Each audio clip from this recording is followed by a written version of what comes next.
السلام عليكم ورحمة الله وبركاته متابعيني الكرام. اليوم عندنا تبيرة الدجاج التندوري زين على طريقة أم الشيفوز. والحين متابعيني الكرام راح أراويكم بهارات التندوري. عندنا زيت، عصير الليمون، بهارات التندوري الخاصة، معجون الثوم والزنجبيل والروب. نحط أول شي زيت الزيتون، بعدين نحط عصير الليمون، بعدين نحط بهارات التندور الخاصة،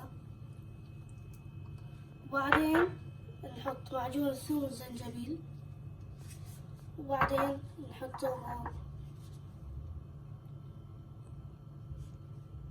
الحين متابعينا الكرام راح نخلط الدجاج بالبهارات، نخلطه عدل.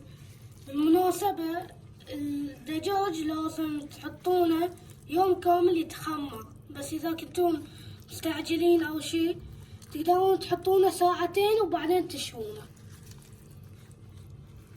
هذا الشكل النهائي نفس ما تشوفون حق تبهير الدجاج التندوري، وترقبونا في المقطع الجاي اللي هو شواي التندوري. مع السلامة.